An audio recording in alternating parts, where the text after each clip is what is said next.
অবশেষে সামনে এলো সেই আলোচিত বাস দুর্ঘটনার আসল কারণ। জানা গেল বাস চালকের আসল পরিচয়। হ্যাঁ দর্শক, দৌলতদিয়া ফেরিঘাটে পদ্মা নদীতে সৌহার্দ্য পরিবহনের বাসটি তলিয়ে যাওয়ার যে মর্মান্তিক দৃশ্য পুরো দেশকে স্তব্ধ করে দিয়েছিল, সেই ঘটনার সবচেয়ে বড় রহস্যের জট এবার খুলে গেছে। সাধারণত যখনই কোনো বড় সড়ক বা নৌ দুর্ঘটনা ঘটে, আমাদের সমাজের প্রথম আঙুলটি ওঠে চালকের দিকে। সোশ্যাল মিডিয়ায় মুহূর্তের মধ্যেই দাবানলের মতো ছড়িয়ে পড়ে নানা মুখরোচক গুঞ্জন। কেউ বলে চালক ঘুমিয়েছিলেন, কেউ বলে হেলপারের হাতে গাড়ি দিয়ে তিনি নিজে নিচে নেমেছিলেন, আবার কেউ দাবি করেন চালক ইচ্ছে করেই যাত্রীদের মৃত্যুর মুখে ঠেলে দিয়ে পালিয়েছেন। গত 25শে মার্চের সেই ভয়াবহ ঘটনার পর সৌহার্দ্য পরিবহনকে নিয়ে ঠিক এমনটাই ঘটেছিল। ইউটিউব এবং ফেসবুকের পাতায় পাতায় রটে গিয়েছিল চালক নাকি পান খাওয়ার জন্য বাস থেকে নেমেছিলেন, আর সেই সুযোগে আনারি হেলপার বাসটি চালাতে গিয়ে পদ্মার অতুল গহ্বরে নামিয়ে দিয়েছে। কিন্তু দর্শক, সত্য কি সত্যিই এতটা সরল, নাকি এই অপপ্রচারের আড়ালে লুকিয়ে আছে অন্য কোনো হৃদয় বিদারক গল্প? খবরের গভীরে যাওয়ার আগে চলুন সেই বিভীষিকাময় মুহূর্তটির দিকে একটু ফিরে তাকাই।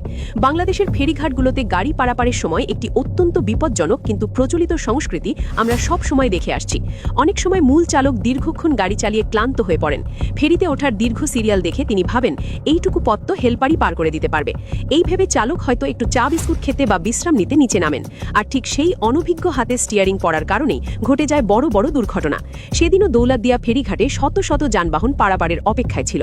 বাসের ভেতর যাত্রীদের চোখে মুখে ছিল আপনজনের কাছে ফেরার তাড়া, কারো চোখে হয়তো ছিল ক্লান্তির ঘুম। ঠিক সেই মুহূর্তেই ঘটে যায় দেশের পরিবহন ইতিহাসের অন্যতম এক বড় ট্র্যাজেডি। সৌহার্দ্য পরিবহনের সেই যাত্রীবাহী বাসটি যখন পন্টুন দিয়ে ফেরিতে ওঠার জন্য এগুচ্ছিল, তখন আচমকাই সেটি নিয়ন্ত্রণ হারিয়ে ফেলে। চোখের পলকে বাসটি পন্টুন থেকে ছিটকে গিয়ে সরাসরি উত্তাল পদ্মার উত্তাল স্রোতে তলিয়ে যায়। তীরে দাঁড়িয়ে থাকা শত শত মানুষ তখন চিৎকার করছিলেন, কিন্তু কারো কিছু করার ছিল না। চোখের সামনে জীবন্ত কতগুলো মানুষ পানির নিচে অদৃশ্য হয়ে যাওয়ার সেই দৃশ্য যারা সচক্ষে দেখেছেন, তারা আজও আতঙ্কে শিউরে উঠছেন। খবর পাওয়ার সাথে সাথেই ফায়ার সার্ভিস, নৌ পুলিশ এবং দক্ষ ডুবুরি দল ঘটনাস্থলে পৌঁছায়। শুরু হয় এক শ্বাসরুদ্ধকর উদ্ধার অভিযান। কিন্তু এই অভিযানের সমান্তরালে সাধারণ মানুষের মনে এবং সোশ্যাল মিডিয়ায় একটি প্রশ্নই বারবার ঘুরপাক খাচ্ছিল। সেদিন স্টিয়ারিং হুইলে আসলে কে বসেছিল? অভিজ্ঞ চালক নাকি স্রেফ একজন হেলপার? সোশ্যাল মিডিয়ায় একদল মানুষ নিশ্চিতভাবে দাবি করতে শুরু করেন যে এটি চালকের গাফিলতি। তাদের দাবি ছিল চালক বাসটি পন্টুনের ওপর রেখে নিচে নেমেছিলেন। কিন্তু আইনশৃঙ্খলা রক্ষাকারী বাহিনী এবং উদ্ধারকারী দলের চূড়ান্ত তদন্তে যে তথ্য বেরিয়ে এসেছে, তা এই সমস্ত সস্তা গুঞ্জনকে এক নিমিষেই ধুলোয় মিশিয়ে দিয়েছে। সরকারি নথিপত্র এবং তদন্ত রিপোর্ট বলছে বাসটির স্টিয়ারিংয়ে কোনো অনভিজ্ঞ হেলপার ছিল না। বাসটি চালাচ্ছিলেন খোদ মূল চালক, যার নাম আরমান খান। মাত্র 31 বছর বয়সী আরমান খান কোনো সাধারণ আনারি চালক ছিলেন না। তার ছিল সম্পূর্ণ বৈধ পেশাদার ড্রাইভিং লাইসেন্স এবং দীর্ঘ বছরের অভিজ্ঞতা। অর্থাৎ হেলপারের হাতে গাড়ি দেওয়ার যে থিওরি ইন্টারনেটে ঘুরে বেড়াচ্ছিল, তা ছিল সম্পূর্ণ ভিত্তিহীন এবং বানোয়াট। কিন্তু প্রশ্ন থেকে যায়, যদি আরমান নিজেই বাসটি চালাচ্ছিলেন, তবে কেন তিনি বাসটিকে নিয়ন্ত্রণ করতে পারলেন না? তিনি কি বাঁচতে পেরেছিলেন, নাকি তিনিও হারিয়ে গেছেন পদ্মার অতল অন্ধকারে?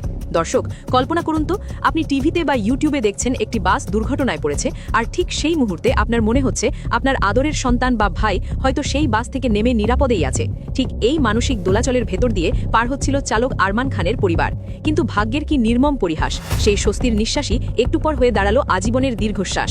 ঘটনার পরপরই যখন উদ্ধার অভিযান চলছিল, তখন ইউটিউব এবং ফেসবুকের কিছু ভিউ শিকারী চ্যানেল সম্পূর্ণ বানোয়াট এক খবর ছড়িয়ে দেয়। তারা দাবি করতে শুরু করে ফেরিতে ওঠার আগে বাসের চালক পান খাওয়ার জন্য নিচে নেমেছিলেন, আর চালক ছাড়াই বাসটি একা একা পদ্মা নদীতে গড়িয়ে পড়েছে। এই খবরটি রাজবাড়ির বালিয়াকান্দি উপজেলার পশ্চিম খালখোলা গ্রামে আরমান খানের বাবার কানে পৌঁছায়। পিতা আরব খান যখন শুনলেন তার ছেলে বাস থেকে নেমে পান খাচ্ছিল, তখন শোকের সাগরে তিনি এক চিলতে আলোর দেখা পেলেন। তিনি ভাবলেন, যাক, আমার ছেলেটা তাহলে বেঁচে আছে, ও তো বাসে ছিলই না। পরিবারের সবাই পরম করুণাময়ের কাছে শুকরিয়া আদায় করতে শুরু করলেন। তারা ফোনের দিকে তাকিয়ে প্রহর গুনতে লাগলেন, কখন আরমান ফোন করে বলবে, বাবা আমি বেঁচে আছি, আমি ভালো আছি। কিন্তু তারা জানতেন না, এই খবরটি ছিল এক ভয়াবহ ডিজিটাল মিথ্যাচার। সময় যত গড়াচ্ছিল, আরমান খানের পরিবারের উৎকণ্ঠা ততই বাড়ছিল। কেন আরমান ফোন করছে না? সে কি পুলিশের ভয়ে লুকিয়ে আছে, নাকি ফোনের নেটওয়ার্ক নেই? ঠিক এই হাজারো প্রশ্নের ভিড়ে হঠাৎ বেজে উঠল আরমান খানের বাবার মোবাইল ফোনটি। তবে ওপাশে আরমানের সেই পরিচিত কণ্ঠস্বর ছিল না। ফোনটি ছিল প্রশাসনের একজন কর্মকর্তার। খুবই ভারাক্রান্ত কণ্ঠে ওপাশ থেকে জানানো হলো, আপনার ছেলেকে আমরা পেয়েছি, তবে জীবিত নয়। বাসের ভেতরের স্টিয়ারিং হুইলটা শক্ত করে ধরা অবস্থায় আরমান খানের নিথর দেহ উদ্ধার করেছেন ডুবুরিরা। আক্ষরিক অর্থেই সেই মুহূর্তে আরব খানের পায়ের তলার মাটি সরে গিয়েছিল। যে মিথ্যা আশার উপর ভিত্তি করে তারা শুকরিয়া আদায় করছিলেন, সেই আশা বালির বাঁধের মতো মুহূর্তেই ভেঙে চুরমার হয়ে গেল।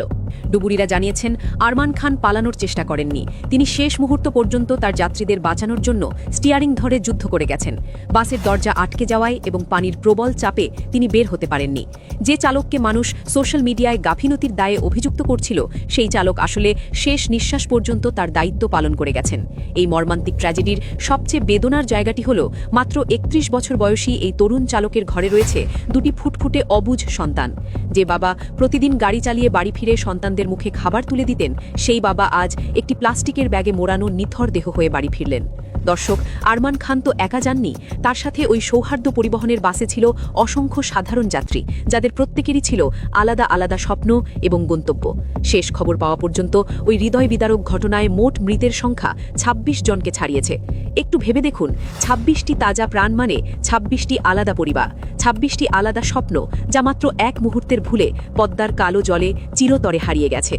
এখনও নদীর পাড়ে অনেক স্বজন তাদের প্রিয়জনের সন্ধানে প্রহর গুনছেন। কারোর মা হারিয়ে গেছে, কারোর সন্তান, আবার কারোর বা একমাত্র উপার্জক্ষম ব্যক্তিটি। চোখের জলে বুক ভাসাচ্ছেন তারা। কিন্তু পদ্মা যেন আজ বড়ই নিষ্ঠুর। ডুবুরিরা নিজেদের জীবনের ঝুঁকি নিয়ে তল্লাশি চালিয়ে যাচ্ছেন ঠিকই, কিন্তু স্বজনদের মনের সেই দগদগে ক্ষত সারিয়ে দেওয়ার ক্ষমতা কারও নেই। এই ট্র্যাজেডিটি আমাদের দেশের যোগাযোগ ব্যবস্থার ইতিহাসে একটি বিশাল এবং কালো অধ্যায় হিসেবেই চিহ্নিত হয়ে থাকবে। এই পুরো ঘটনাটি আমাদের সমাজের একটি চরম ব্যাধিকে উন্মোচিত করে দিয়েছে। তা হল আমাদের নিরাপদ সড়ক ও নৌ পারাপার ব্যবস্থার ভয়াবহ অবনতি। বাংলাদেশের পরিবহন সেক্টর যেন এখন একটি অঘোষিত যুদ্ধের ময়দান। কখন কোথায় কার প্রাণ যাবে তার কোনো নিশ্চয়তা নেই। ফেরিঘাটের পন্টুনগুলোর অবস্থা দেখুন, ফেরিতে ওঠার সেই বিশৃঙ্খল পরিবেশ দেখুন। এগুলো কি আধুনিক কোনো রাষ্ট্রের চিত্র হতে পারে? এর কোনো স্থায়ী সমাধান আজ পর্যন্ত কোনো প্রশাসন দিতে পারেনি। আর এভাবেই প্রতিনিয়ত ঝরে যায় শত শত পরিবারের শেষ সম্বলটুকু। আরমান খানের পরিবার আজ নিঃস্ব। তার দুটি ছোট সন্তান হয়তো এখনও জানে না তাদের বাবা আর কোনোদিন ফিরে আসবে না। আরমান হয়তো শেষ মুহূর্তে চেষ্টা করেছিলেন যাত্রীদের জীবন বাঁচাতে, কিন্তু বাসের যান্ত্রিক গোলযোগ নাকি পন্টুনের পিচ্ছিল পথ তাকে সেই সুযোগ দেয়নি, তা এখন তদন্তের বিষয়। তবে আরমান যে ইচ্ছে করে বা বাস ফেলে পালিয়ে এমনটি করেননি, তার প্রমাণ তো তার নিথর দেহটি নিজেই। প্রিয় দর্শক, আপনার কি মনে হয় এই ভয়াবহ বাস দুর্ঘটনায় আসলে কার দায় সবচেয়ে বেশি? দোষ কি সেই চালকের, নাকি বাসের ইঞ্জিনের বা যান্ত্রিক ত্রুটির, নাকি দায়টা সেই অব্যবস্থাপনার যা আমাদের ফেরিঘাটগুলোকে মৃত্যুফাদে পরিণত করেছে? একজন অভিজ্ঞ বাস চালক কি কখনো ইচ্ছে করে ২৬টি প্রাণসহ নিজের জীবন এভাবে বিলিয়ে দিতে পারেন? কমেন্টে জানিয়ে দিন আপনার মূল্যবান মতামত।